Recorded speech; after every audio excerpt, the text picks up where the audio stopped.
Hey folks, welcome back to the show. We have a great episode for you as always today. Have you ever heard of heavy water? Well, in this episode, I chat with Victor Sagalovsky, co-founder and CEO of Litewater Scientific, about deuterium-depleted water. Deuterium is a naturally occurring isotope of hydrogen. This is a lot of chem speak, but it gets easier. That has an extra neutron in its nucleus. That's not the easier part, sorry. But that ultimately makes it twice as heavy as ordinary hydrogen. This is where it gets its name of heavy water. Now, by lowering deuterium levels in the body, we have found that we can positively impact cellular function, energy production, immune support, and even stimulate potential anti-aging effects. Victor Sagalovsky has committed himself to the research, development, and production of this rare water driven by his theory, the endogenous radiation damage theory of aging, which proposes that our biggest obstacle to longevity is the excess deuterium and other damaging isotopes on the planet, and how proper mitigation will radically, potentially extend our lifespans and health spans. Today, we discuss how much deuterium we should have in our bodies, how long it takes to see results from drinking deuterium-depleted water, and who is most likely to experience the biggest shift in their health from intaking heavy water. Okay, now if you want to learn more about deuterium-depleted water and or you want to order some and give it a try for yourself, and remember, you're going to want to do like a 3-month run, get your deuterium levels checked beforehand and then get them checked afterwards as well. So now all you have to do is go to drinklitewater.com, and Litewater is spelled L-I-T-E, not L-I-G-H-T. And you can use discount code NAT10 to save 10% off your full order. All right, now let's jump into that episode. Hey folks, just a quick reminder that all of the information presented in this podcast is for information purposes only. No medical advice, no diagnosing, no treatments suggested here. Before you try anything that you hear about or learn about here, make sure that you check with your medical provider. Welcome to the show, Victor. It is such a pleasure to have you here today. Thank you, Natalie. I'm happy to be here. Yeah, well, I bet you're happy to be there. There being Hawaii. Can't go wrong. Can't go wrong. You can't. I can't imagine you can go wrong in Hawaii unless something's blowing up. You could. I mean, you could go. Yeah. But there's but as long as you just stay to the beaches and the rivers, you're fine. Okay, perfect. Good to know. I'll keep that in mind. I'm actually supposed to go to Hawaii next March, I think. So I've never been there. I'm super excited. March is weather-wise, it could still be winterish, but it's still there's no bad month here. I think it would still be lush and green and a massive improvement on whatever Toronto looks like at that time of year. Oh, so. my God. What a difference. What a difference. All right. So let's jump into the podcast. People are sitting there going, I'm not sitting here waiting. I don't need to know about the weather anywhere. So we are gathered here today to talk about deuterium-depleted water, and which is, I think, a fascinating topic. I mean, we've talked a few times. I've done 3 months. I drank deuterium-depleted water for 3 months. Unfortunately, although I tested my levels before I started, which were on the high side, which was predictable, I ran out of town before I could test my levels on the back end. So now I'm going to repeat my 3-month deuterium. I'm going to repeat the both tests again. It's been 5 weeks since I stopped drinking the water. I think probably there's a good chance my levels have crept back up again. So, but it's still, I think, worth it to check my new baseline and then go again. Yeah, if you're taking this quantitative clinical approach, absolutely. Yeah, no, I think it's really interesting. So, now let's talk a little bit about, I don't know where you want to begin. I mean, deuterium-depleted water is a naturally occurring water in the environment. We just don't have access to it typically. But what is deuterium? Yes and no. We live on a planet where the oceans are 155 ppm of deuterium. Okay. And that means that most coastal places or where population centers are, most people have a level in their bodies of 150. And in certain places on the planet, certain extreme and remote places, you have water that has 20% about less. The lowest on the planet is 89, which is in Antarctica, which is phenomenal, but you have to go to Antarctica. So we created a process for removing deuterium, or specifically not the deuterium, but deuterium is locked in the water. It's locked in the semi-heavy water. So we think of water as H2O, and water is H2O, except some water occurs as HDO or HOD, and that D stands for deuterium. And all the deuterium is a hydrogen with a neutron. So it's double the mass of hydrogen. And there's a small amount of this hydrogen, it's known as an isotope. And this binds with oxygen, just like regular hydrogen, and it creates semi-heavy water or heavy water. And this is what we want to limit from our mitochondria. Our mitochondria is working really hard to keep it out of our energy production pathways. So if we can assist, we'll ensure that we have good health longer and faster. So you had once said to me that what the deuterium can do with mitochondria, we know, are like little engines that are spinning at very high speed to produce. At the end of the electron transport chain inside the mitochondria. Yes, there's like these motors, right? But they are nanomotors, and these motors, they spin to create ATP. So yeah, ATP is one of the currencies of our biology, one of the energy currencies of our biology. And so the problem is these motors, they run on hydrogen, which is a single proton. And then when something that has a neutron as well gets in there, it breaks up the motor. It causes it to stutter. Yeah. And over time creates wear and tear. And this is happening every 5-10 seconds, depending on how much deuterium you have in your body. Now, it doesn't seem like very much. We have about 2 grams of deuterium in our bodies. So it doesn't seem like very much, but in the grand scheme of things, it's enormous. It's a lot. So turns out, based on this new science of deuteronomics, and I say it's a new science, but it's actually 60 plus years old, this discovery. It shows us that our bodies are optimized for a lower deuterium level. Like if I were to give you an elevator pitch and not get into all the science and everything, I would say, look, if you want to believe the facts, or here are the facts, our bodies are made for a lower deuterium level. So by drinking deuterium-depleted water, we can get 20% reduction based on where we are now. And the body kicks in. Like the mitochondria does everything it can to filter deuterium out. So we just get overrun very, very quickly, especially with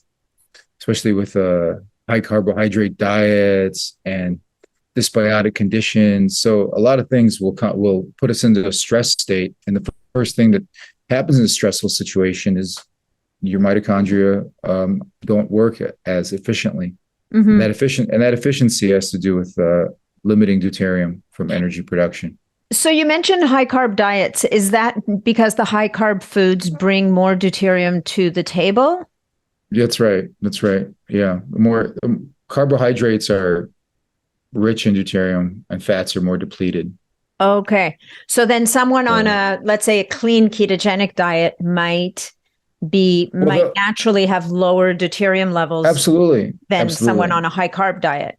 Absolutely. And I mentioned 100%. Clean because, having recently attended an event for keto, for that supported a ketogenic lifestyle.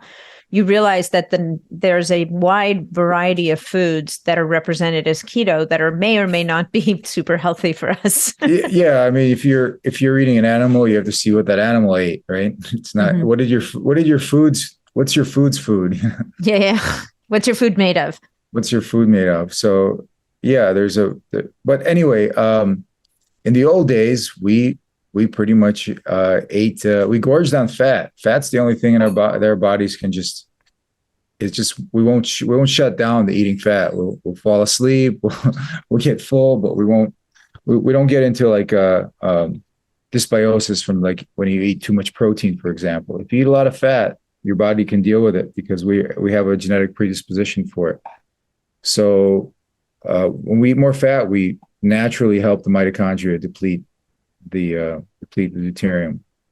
Okay. But not only you're not only looking at carbohydrates, you're looking at people just eat a lot more now. Right. People eat 3-4 meals a day or something. So we want to kick the metabolism into gear. We want that same fast metabolism that we had when we were younger. And overconsumption of carbohydrates, overeating, improper breathing, sedentary lifestyle, age, all the factors that contribute to aging, this slow down our metabolic pathways. So we suffer. It's why a lot of our friends that from high school are all fat now. Or maybe not paying as much attention to the finer details as we are. It's just easier to get in a situation where your metabolism slows down, and then everything becomes harder. Yeah. Because we're dealing with an energy game here, right? It's just when you look at it at face value, it's like, do you have the energy or do you not? It's like, do you have the money or you don't have the money? It's like, it's not a theory. It's like, how much energy does somebody have? Mm-hmm. Not theoretically, but functional. So, and the more energy you have, the more your body can do processes that it would normally shut off from, because it's conserving energy. So if you're conserving energy for survival, you may not necessarily be able to repair. But if you have abundance of energy, surplus of energy, we see this all the time with some of these interventions where people have long-standing injuries that don't heal for decades even. And then they get a little more energy. And hyperbaric's a great example, right? And then things start to heal that were just waiting, right? They were in the waiting room of healing. Mm-hmm. So, mm-hmm. Yeah, that's so interesting. And I think, you bring up such a great point in that the body has a hierarchy of needs. The first need is, keep the lights on, right? Keep the brain working, keep the system alive. Yeah. And if that's all the energy you have, that's all that's going to get done. So it leaves you vulnerable. Ultimately, that's right. Your immune system's not going to be able to kick. That's right. Just think of when we're in a compromised emotional state, what that does to us physically. And we feel ourselves shutting down, and we feel ourselves having to protect our energy because we're at a deficit. We're in a vulnerable state. So as you increase the energy, your confidence goes up, your mood changes, any depressive thought. It's just you're vibrating at a greater frequency, at a higher frequency. To put it crudely, yeah. But yeah. No, that's I think that's not so crude at all. I think I'm a big fan of defining things, because we throw out all these terms without defining what they are. So I say crudely because if I say something's vibrating at a higher energy, I like to describe what that is. Yeah. But in this case, it's electrons. It's but this is about physics. Plain and simple. Yeah, simple.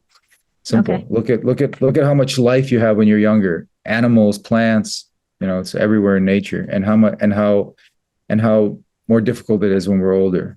Mm-hmm. So who figured out this deuterium business? Like, how did anybody ever come? Well, how did anybody ever figure this out? Yeah, well, there's two schools that figured it out. So in 1932, Dr. Urey, who won a Nobel Prize for it, discovered that hydrogen had other isotopes. Okay. Huge revelation, because up until then, people were thinking, okay, there's the periodic table, and then those are the elements. But it turns out there's isotopes within those elements based on how many neutrons something has. So when they discovered that hydrogen had isotopes, it was a huge revelation, because without that bit of knowledge, you couldn't create atomic weapons or atomic energy. So it really ushered the atomic age. And when the Americans looked at this, they said once they discovered deuterium, they're like, okay, well, let's combine it with oxygen and make heavy water. It still looks like water, still tastes like water. It's a little heavier than regular water, but most people don't have a scale, can't really tell. And they realized that somewhere between the third and fifth day of drinking this pure D2O, which, by the way, doesn't occur in nature, but you can synthesize it in a lab, or rather, it does occur in nature, but 1 out of every 41 million molecules. So it doesn't really do too much damage.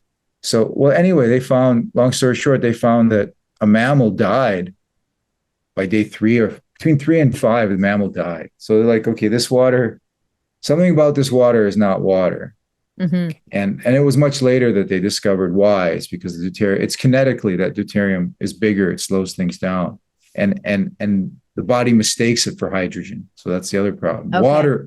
Water has deuterium in it because oxygen mistakes it for hydrogen, even though it's a type of hydrogen, but it's completely different because it's twice the mass.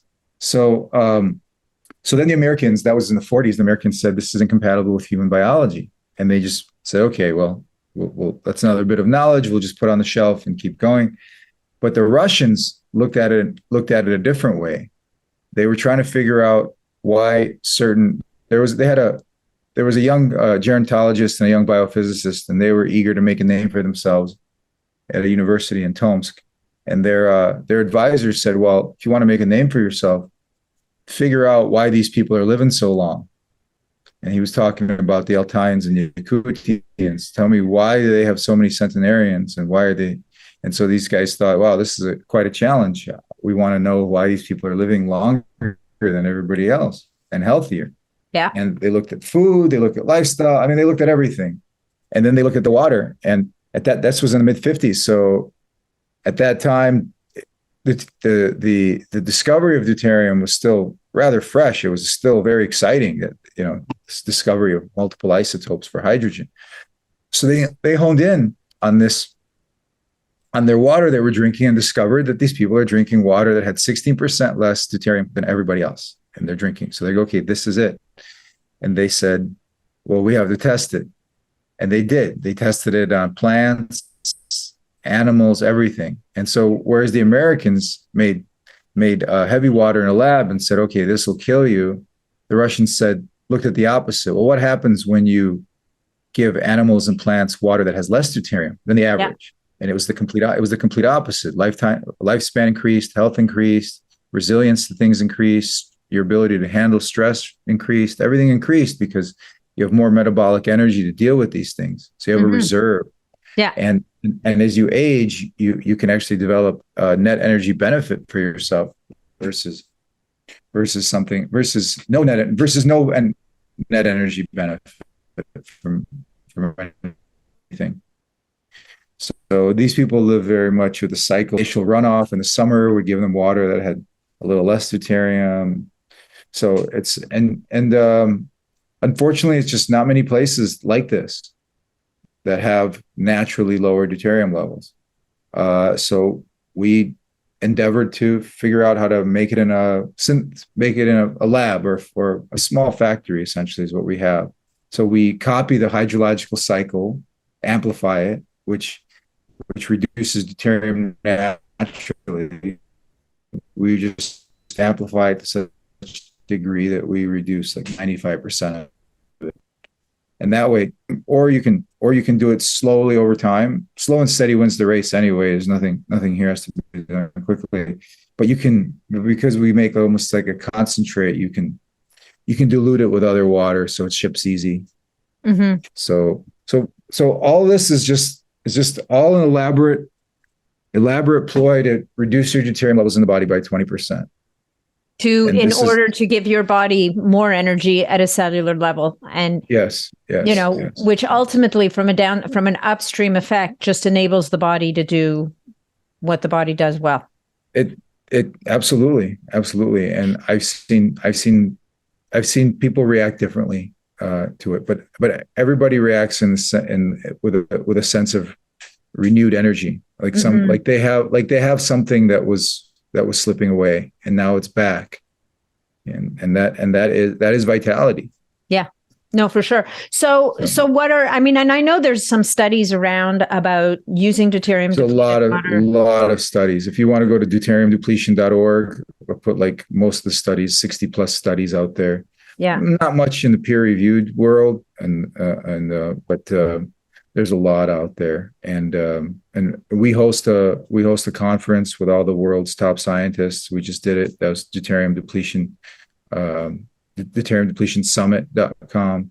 So people that want to get into the deeper science of this, it's very fascinating science because it connects a lot of dots. So missing links that once you put the deuterium component in, you go, oh, I get it. There was like something missing. Yeah. And so you introduce deuterium into biochemistry and a lot of things start to make sense.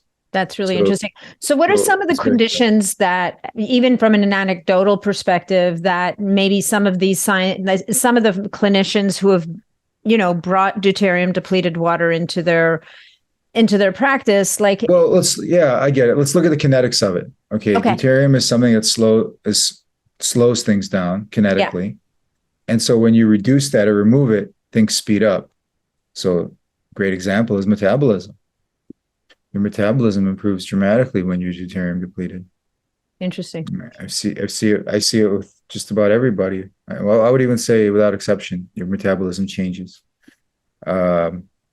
Now, what else? I mean, that affects so many things, Right out of the sleep, gate. everything. Yeah. Sleep is another one, Hmm. but I noticed your ability to manage stress it really improves quite dramatically, especially for people that are very sensitive to stress, and anything will potentially trigger them or hurt them, whether it's the wrong smell in the supermarket or just whatever it is, people that are well, we just we can't live in a sympathetic nervous state all the time, right? We just can't. And a lot of people do, unfortunately. Hmm. And they do it. They live in a fight or flight situation, but without the fight or the flight. So they're just Yeah. stewing in Kind of their own frozen. frozen. Yeah, yeah. So this allows you to it really frees up energy for what you want to do. How many when we're young and healthy, we wake up in the morning with all these plans for the day. Do this, do that. We're full of ideas and full of intent. Hmm. And when we don't have that energy, you don't wake up in the morning going, oh, I'm going to do all these things. Like when you have energy, you wake up excited in the morning to go do like a hike or go skiing or just do something really. And then when you don't have that energy, it just stresses you out, right? Hmm. Just moving from one room to the other can be a big point of stress. So we want to relieve some of that stress by giving a surplus of energy to the body, and we free that energy up by conserving the energy that would have been lost from not only the wear and tear of deuterium hitting the system, but just what we miss in just the interference of Right. In the deuterium in the body not system. making as much energy as it could have. Yeah, So yeah, in people who have energy depleted conditions, right? sure. Um, how long, and I mean, this is an impossible question to ask, but typically, do you see that it takes more? I mean, it must take more I time mean, for someone I've noticed older people see the results faster because okay. an older body tends to not be it tends to not expect a reversal of Right. energy. Right. Okay, so I see that. Um, so some people feel it right away, which is odd, but I get it because even a small delta, like even 5% difference, if you're older and you're slowly accumulating deuterium nonstop, even just a slight reduction, the body will feel that. But typically, you will after 90 days get down to the 120 ppm level, and then just maintain that. And Yeah. then it should be done intelligently with other things. It should be done with ketogenic lifestyle. Should be depending on what you're trying to change, what you're trying to Hmm. affect. Well, because the keto But lifestyle doesn't necessarily, resonate or work for everybody for various reasons. But if let's say I'm not saying a somebody, healthy person needs to do it, but if you're sick, yeah, if you're sick, then let food be your medicine and medicine be your food. It's a better intervention than having to, God forbid, go take drugs or even worse. right. So I'm a big believer in the food as medicine thing. So again, if it's needed as a medicine, Okay. and if you're looking at food as a medicine, then yeah, ketogenic is very important. You don't have to do it you don't have to do it your whole life, but at least you want to get ahead. You want to get ahead of the pollution, and deuterium is a pollutant. Hmm. And considering that we're mostly water, 98.9% water by molecular weight, this heavy component in water, you could take a glass of light water and a glass of regular water and put them on a microgram scale, and you will see there's a difference in weight. Really? Minimal, but you'll see it Yeah. So you need a very sensitive scale for that. you need a sensitive scale. But the point is that my point is that just a little bit over time is enough to is sometimes enough. I don't know if always, because we don't have enough data to know everything about how people are affected by this, but we do know that even a small delta over a long period of time, it kicks in the mitochondria to filter deuterium itself. It's like mitochondria gets overrun, but it does have the mechanisms. It does have mechanisms to clear it, right? Well, because it's always exchanging hydrogens. Right. It says, oh, heavier hydrogen for lighter hydrogen. In nature, everything prefers the lighter hydrogen to the heavier hydrogen. Maybe there are some instances where that changes in early childhood development, perhaps, because you want some strong bones, but that's not energy production. So when you're looking at energy production, we exchange the protium, which is the light hydrogen, which is the simple hydrogen, which is just a simple proton electron, for the heavier. The heavier kinetically is selected out because it's like, if you had to carry a rock, would you choose a heavier rock or a lighter rock? If all things being equal, you're going to take the path of least resistance. You're going to take the lighter path. For sure. So this is just a lighter path for our bodies. Okay. So, let me ask you a question about molecular hydrogen, because I've heard people talking about molecular hydrogen and wondering, oh, is that going to increase my deuterium levels? But I think that, when it comes to molecular hydrogen, the point that a lot of people miss is that when you especially when you're dropping that tablet into the water, the tablet itself is not hydrogen. The tablet is causing a chemical reaction in the water, releasing the hydrogen. That's right. So ultimately, I guess it's if you have water that's filled with deuterium for whatever reason, you're going to get the same makeup of hydrogen as in that water. There will be some selection when it turns to a gas, because again, the easier one is going to take preference. Nature is going to take preference for the easier reaction, the faster lighter reaction, one. Yeah, the lighter one.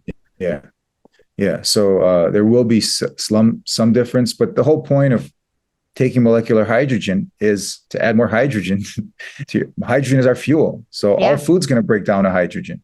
Yeah. So if you can get it in a state where you bypass, it's like bypassing the need for calories in a sense, and get yourself the raw building blocks, the raw material that the body needs. Because the body just makes everything from scratch. It just needs the building blocks. Mm-hmm. And so using essential amino acids or using molecular hydrogen, like of these things. There's that word, you said it. There's that word, you said it, essential. Yeah. There are things we cannot make, so those we need to consume. But everything else, our bodies can, all the way to the very controversial subject of molecular biological transmutation at room temperature. Controversial subject, but a lot of evidence saying that our bodies are transmuting one element to another just to live. Take a great experiment done a long time ago where they took hens and they, for like who knows for how long, but to the point where there was no calcium, and yet the hen is still creating an egg with a calcium shell. So like, where's the calcium coming from? The body makes it. Interesting. Body's very intelligent. So we just have to give it the building blocks and the energy. And molecular hydrogen is bypassing a lot of pathways to give you just the building blocks of energy. Just like deuterium-depleted water. You're just exchanging water that's in your body for something lighter. You lose a certain amount of water every day, and if the water that you replace into your body has less deuterium than the water that's leaving, then your body will have less deuterium. So that's the idea, basically, with drinking. That's the idea. Yeah. And again, I can't stress enough how the longer you do it, the more benefit it gives you. Right. I mean, there's still benefit from a few months out of the year, but if you're constantly doing it, like I said before, there's longstanding injuries or deficiencies that are just the body just simply puts in the waiting room until it has enough energy to deal with. So how wonderful it is when finally you get to the point where you have that surplus of energy and you can actually start doing stuff. You got to be careful though. We had this one woman, practically wheelchair bound, and all of a sudden deuterium-depleted, I feel like running, she wants to run everywhere. So be careful. Don't hurt yourself, because you will, because not everybody, but definitely some people, it's like a new lease on life. It really is. Yeah. Well, and she would have lost muscle mass and whatnot. So. Yeah. So a lot of success stories with something very, very simple. But nice. And it's very different than other interventions, because it's not about putting something in your body. It's about removing something. Yeah. No, I mean, it is, we do talk about sometimes, we're always talking about adding, taking a supplement, adding this, adding that. And, I will often talk to people about, but here, what are the things we need to stop doing? What are the things we need to remove from the equation? Because sometimes doing those things means you don't have to add something else. Everybody's using all these energy drinks and all of these things to bring them more energy. Sure. The bodybuilder puts on muscle mass, and the yogi creates space. So I'm of the latter ilk. I want to create space, and because we are primarily we're just light beings. I mean, if you look at the physical reality, it almost, when you look at it at the quantum level, it almost doesn't exist. We're just interference patterns. So we have we carry an enormous amount of information, genetic information, for repair, for preservation of the species. But in terms of our present and our here and now, it's really all about how we feel in this moment. It's not about a goal. It's just how how balanced and how what's our creative influence to inspire? Can we inspire anything? Do we have? Are we healthy enough to inspire creative influence of the future, or are we just because then you're really a dynamic being? You can create, you can take cause and effect, and you can do something rather than constantly trying to chase something, like chase your health or chase a goal. But when you're not sick anymore, when you lose that identity and your identity becomes, my God, I'm optimized, then all these things that felt outside of your reach now all of a sudden feel attainable. Because the mind is strong now. It's like you can trick yourself into anything. I mean, we do all the time, positive thought, but none of this will work if we don't have the energy. I mean, you can have a willing mind, but if the body's not willing, then it'll be a lot harder. Is what it'll be. Well, a whole lot harder. It'll be on paper. It won't be. So what about water like natural spring water or water running through a creek? Like, we talk about I guess we get more into the world of structured water over deuterium-depleted. Again, we're talking about something that has life, that has vitality. Something, let's say you take spring water, something has movement, has electrons. Okay. It has spark, it has juice, it tingles. Okay. Yeah. Like electricity on your lips, on your tongue. It's things that are not stale, that have that vibration of nature. But then the next question is, what spring, what river? Because how clean is it really? How clean is it? And what is it? We almost don't fit into our environment, right? We need clothes, we need shelter, we need special, everything's got to be made. We can't eat this, we can't eat that. We need fire. We're very delicate. We're very delicate creatures, much more delicate than other mammals. So everything has to be in a certain window of tolerance for us. So including water. So if you have a good high quality spring water with low total dissolved solids, high in bicarbonates. Perfect. This is what people drive to and line up with their glass jugs to fill. Can this be recreated? Yes. What we do is a little different. We purify water, and then we purify it even more by removing the semi-heavy component. If you have a liter of water, it's 20,000 drops. Okay, so just good to know that 1 liter of water is 20,000 drops. You would drop them individually, it'd be 20,000. Now imagine out of those 20,000, you think all of them are water. Six out of 20,000 drops are HDO or HOD. It's not a lot, but cumulatively it's enormous. It's a lot.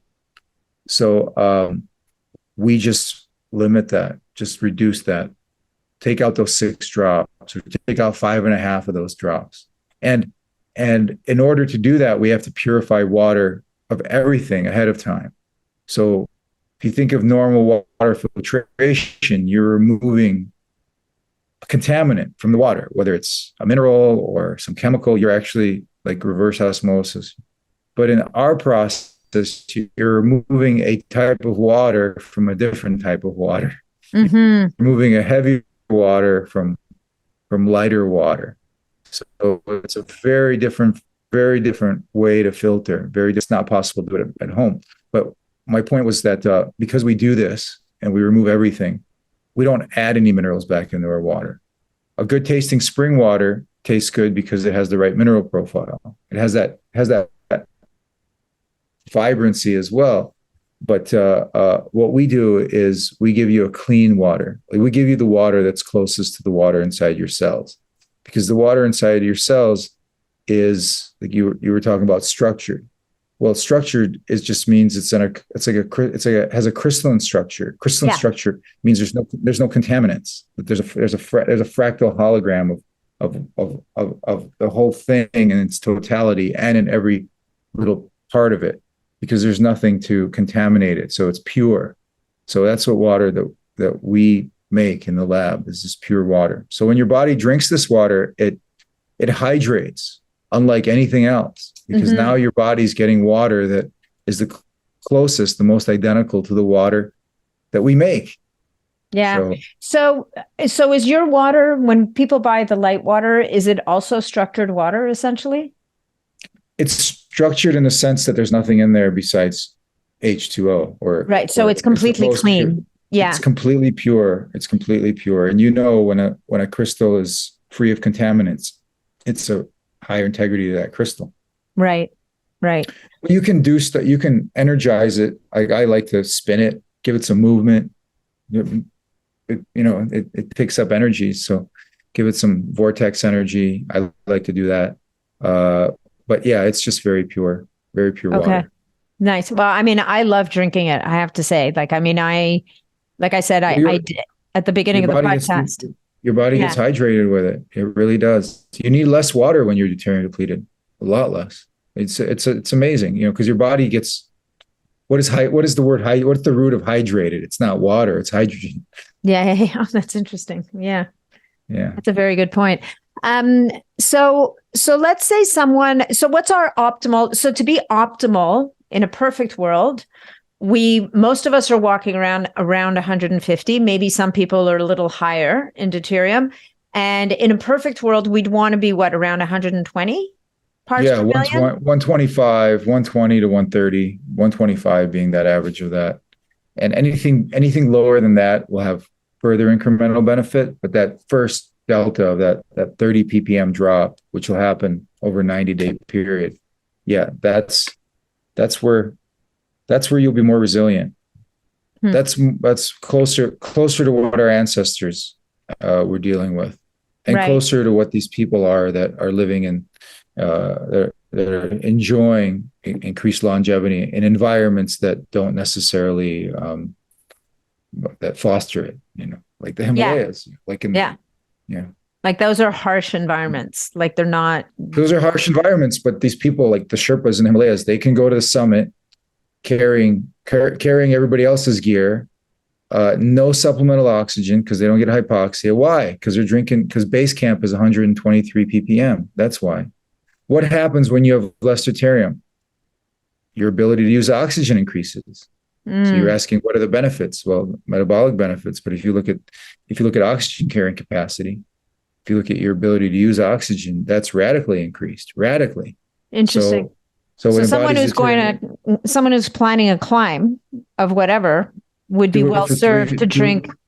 Oh my God, night BDW and day. leading in. Yeah. The Alpine benefits are incredible. Interesting. Yeah, because you're much better at using oxygen. Because look, our bodies, what do we run on besides the ATP from mitochondria? We run on hydrogen, oxygen, and water. Yeah.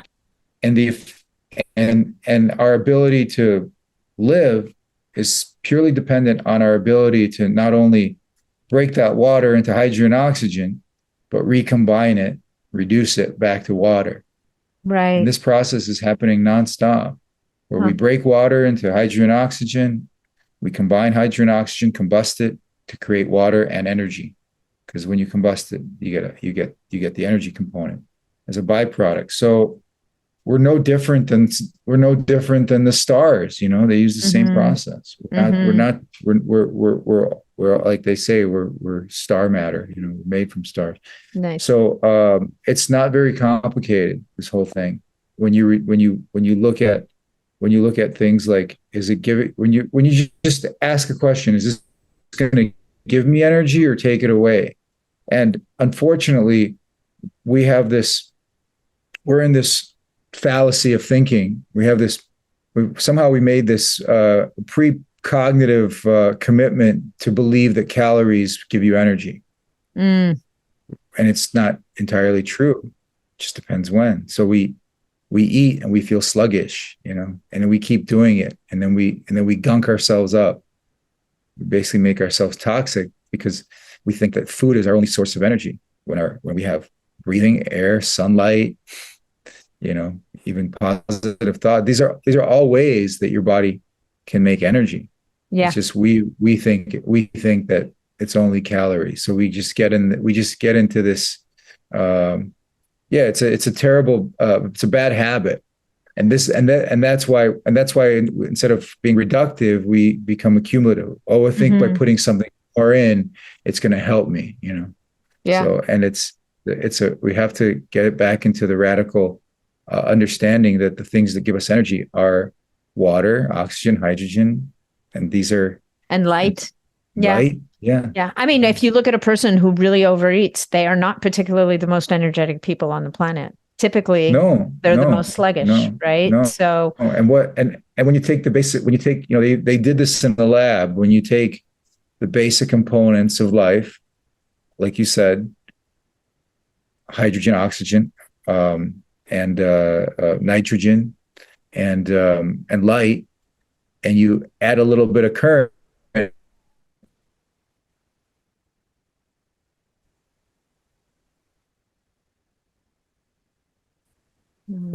What do you get? You get all the amino acids. Sorry, and you add a little bit of which? Sorry, we froze there for a second. When you add a little bit of current? I said, yeah. What happens when you add a little bit of current? Then you create the conditions that existed to create life in the first place.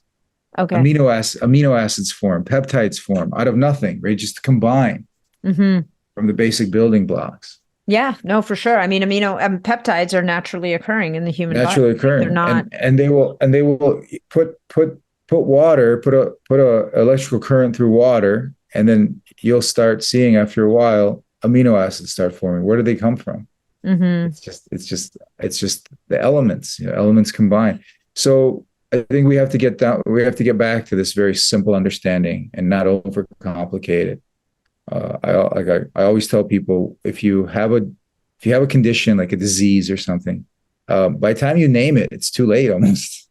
You have to exist in a condition before you open up that book and it's got 10,000 names for whatever you're suffering from. If you just avoid that with preventative maintenance. And so how do you avoid that with preventative maintenance? Well, food is medicine, water is medicine, thoughts are medicine. Everything can be a medicine or food or poison, depending on quantity and time. So So in this case, water can be a poison too if it's the wrong water. For sure. For sure.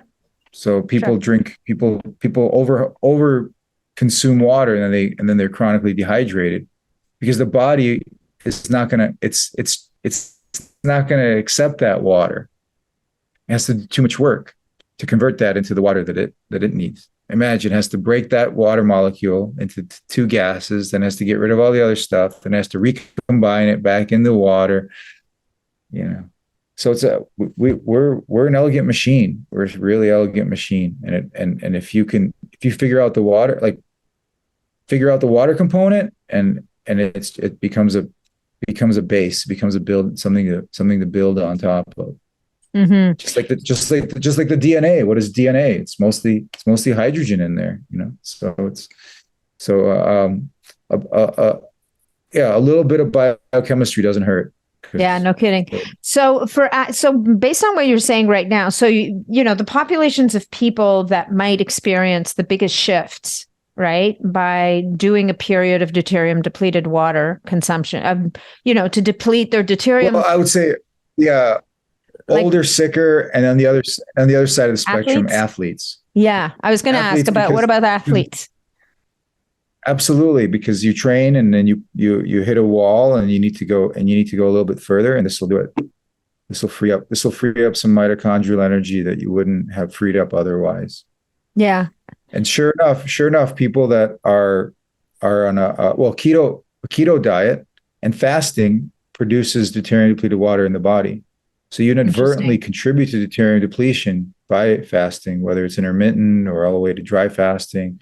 And not only ketogenic diet, but eating less. There's a lot of interest now in eating once a day or twice, whereas before people just didn't feel safe. It's all about safety as well. Mm-hmm. Like, what makes us feel safe? Like, it takes a lot for someone to find safety in fasting, Yeah. Because we're conditioned. It's like food is like you go to a family dinner. Love is shown by feeding you. Mm-hmm. If you're not being fed, then it's like my mom would equate that with love. Feed. Yeah. But and then others feed you through prayer. You go to church. It's prayer. So whatever is going to create a condition for energy to manifest is the most important thing. Yeah, no, I love that. So that's interesting what you just said, though. So for people who, the ways that you can support your body's ability to clear deuterium from the system are by doing a fast once. It could be a 24-hour fast once a week, Absolutely. Let's say. I mean, that would help to lower your deuterium levels naturally. Autophagy. What is autophagy? Yeah. It's you're gonna burn, anytime you burn fat for fuel, you'll burn fat and produce water in the body. That water is deuterium depleted. When you burn a kilo of fat, you produce almost a liter of deuterium depleted water in the body. So yeah. All these things contribute. And if you historically you look at it, and it all makes sense, because the traditional lifestyle, human lifestyle, was like this. Was more 1 meal a day, keto, fast when you could, or when you had no fast choice. When you didn't find anything to eat. It's not when nobody was looking to fast. People would eat when they could find something to eat. So you see, was forced on them. You see everything in nature. You observe animals. If they're put in a situation where they have an overabundance of food in that area, they will genetically adapt and they will lose something. Like there used to be a flightless eagle here in Hawaii, and over many generations, God knows how long, thousands of years, or maybe it happened faster. But these eagles, they lost their ability to fly because there was too much food in the lagoon. They just walk around and eat all day. Right? They didn't need to fly. Yeah. So you adapt, right? You have, and that adaptation may not necessarily be the best adaptation, because at some point you may not have the food and now you've lost your ability to fly. So but you also can't fly from predators or whatever the case may be, The point is we can get lazy, and this happens not only to humans, but it happens in an evolutionary sense. When something gets lazy, things come too easy, then we lose certain abilities that allowed us to survive. You know, so we just have to get ourselves more in a survival state, but without the sympathetic, without making it stressful, like a fight or flight situation. And the way we do that is just by fasting, because it just everything just gets optimized. You know, when the body's hungry, like people should experience that. They should experience hunger. They should experience thirst, just like they should experience love and desire. It's like these things don't just show up. If they do, they're almost taken for granted. Mm-hmm. So we live in a planet of extremes. You know, we have to experience suffering to know what joy is. You know, so I think we have to. Once you experience deuterium depletion, you go, okay, you'll know too. You'll experientially know, okay, this way, if I drink this water, I feel lighter. Mm-hmm. I feel more vibrant. And if I drink this water, I feel a little slower and more sluggish. Same thing with food. But we just focused on that particular piece of the biochemistry puzzle, the deuterium depleted water. Yeah, but I think it's interesting to talk about, you know, that I think it's interesting to talk about the ways that the body naturally can deplete deuterium, so that people are not just dependent on one thing, one mechanism, that there are other things they can do day to day. Yeah, and that said, you could use deuterium depletion for a short time to kick that into gear. Yeah. You could say, okay, well, you know what? I can't afford, or whether my economic situation or whether lifestyle, travel, it's like I can't do this nonstop. But you could do it for a few months and then kick yourself into gear. Basically give yourself a boost. And now you're basically giving your body a rest. Now the mitochondria can catch up and can start depleting on its own. But if you really want to get down to that level where these people are enjoying increased longevity, and not only longevity, but they're even fertile into much later age than other people. So yeah, and this you see this with humans, you see this with animals, you know, especially mice. You know, originally the work was done on mice, but no, you're just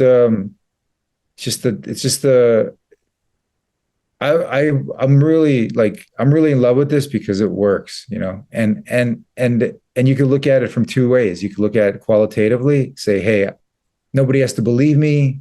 I don't care. It works. And if you try it for yourself, you too may come to the conclusion that it's working for you.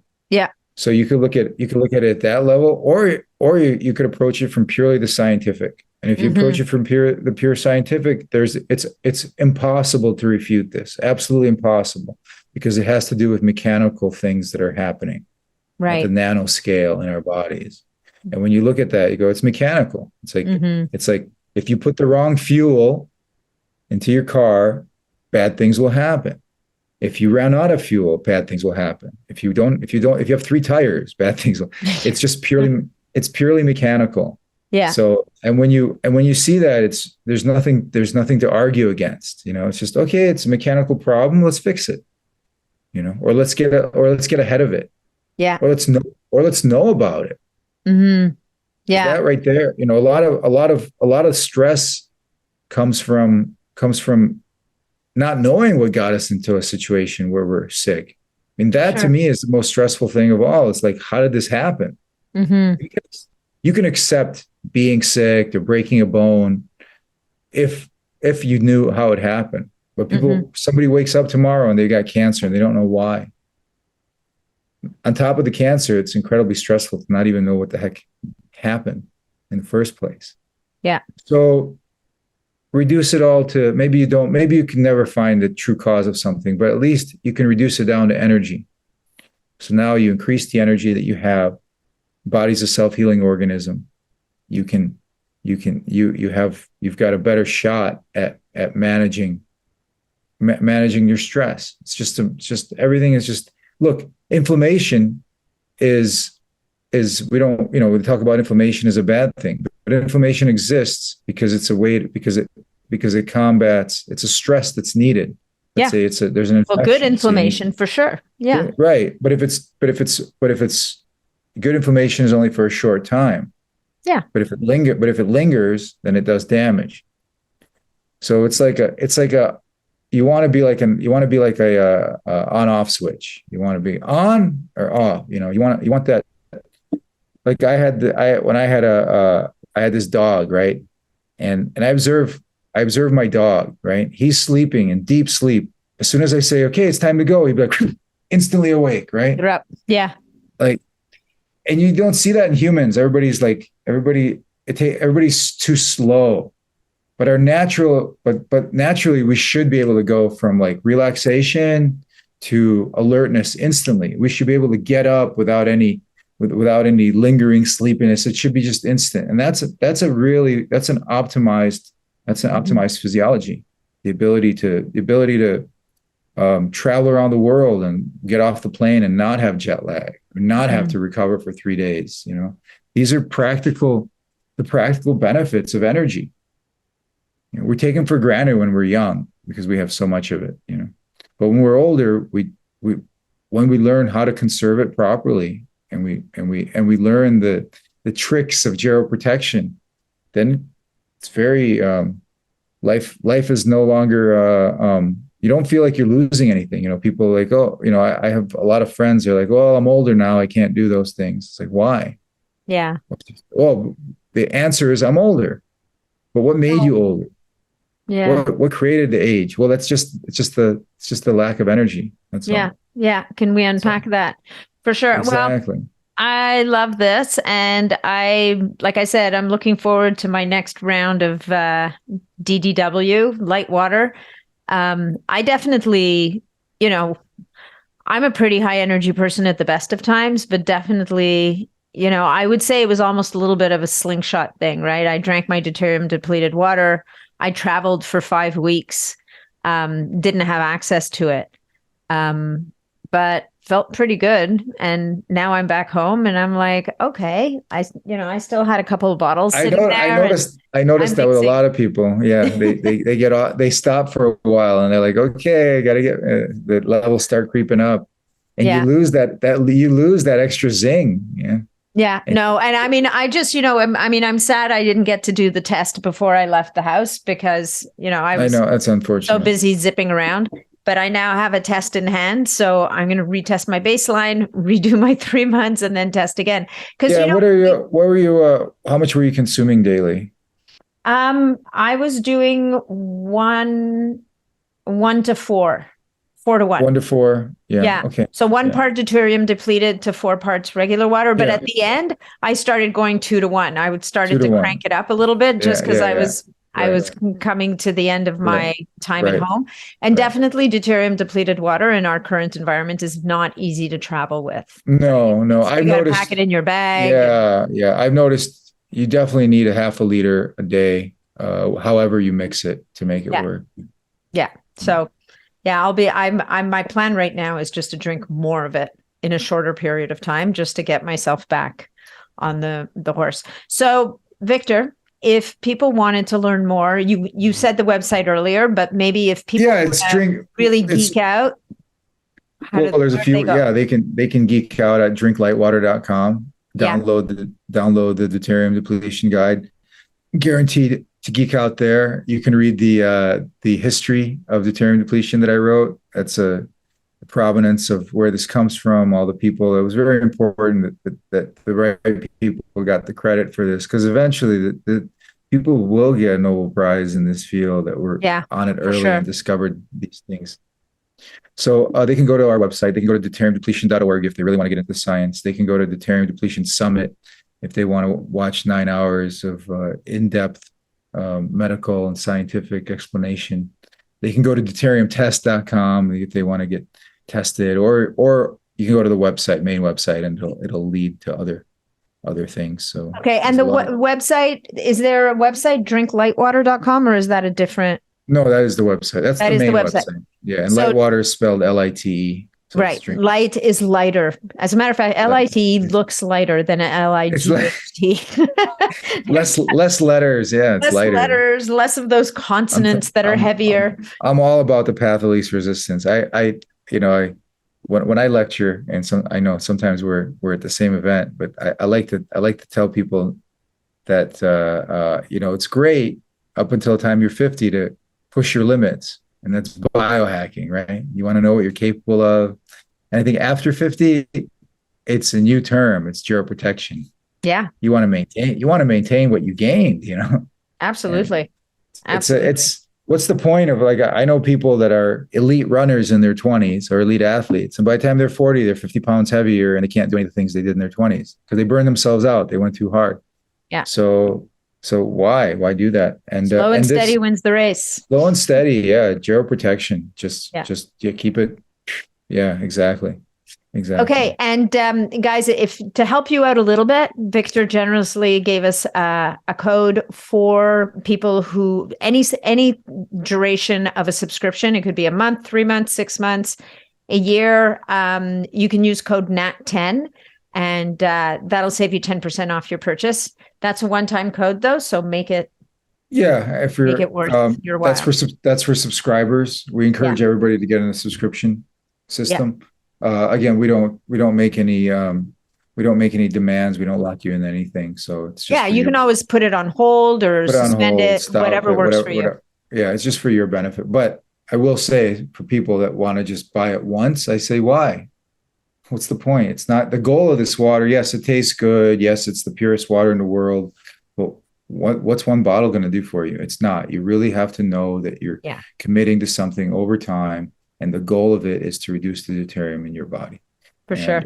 And once people align with that, then they'll have better success at achieving that. And even doing your baseline test, like test your deuterium levels going in, and then test them again 3 months out, just to see what the shift. Sometimes we need to see the shift and compare how you're feeling, and you can start to relate how you feel to where your levels may be at. And some people delete faster, some people delete slower. Yeah. I noticed that being on this almost 3 years now, I noticed that after a year or even almost a year and a half of it, I started feeling even lighter still, because probably my tissues were cleansing of deuterium. So it was like a deeper level of healing that was happening to me. So but now I'm at like this optimal level.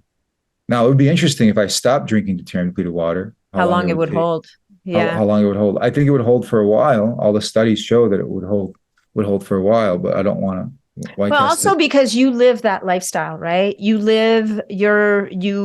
not afraid of skipping meals. Look, before I was radical, before I had any deuterium-depleted water, I was dry fasting for 4 or 5 days at a time because I wanted to deplete deuterium, and I didn't have any way to do it except this hardcore approach, which is not for 99.9% of people out there. It ain't gonna go a day or two without water, much less 5. No, but it works. No, and I mean, most people can't healthily do that. Their bodies are not optimized to the point where they could skip water. Well, they can't. They're just going to suffer. And it's going to be miserable. It's going to suffer. It's not going to be any fun. And so, just take the suffering out of it and put the joy back in. It's like I love it. Easy as drinking water. It is the easiest and best tasting drinking water. Absolutely. So, Victor, thank you so much again for today. This has been enlightening as always. Light with no GH, with a TE. Light. And and I look forward to crossing paths at the next event, probably maybe in June. Yeah, it's great to see you again. Likewise. Take care. Thank you. Ciao. Bye.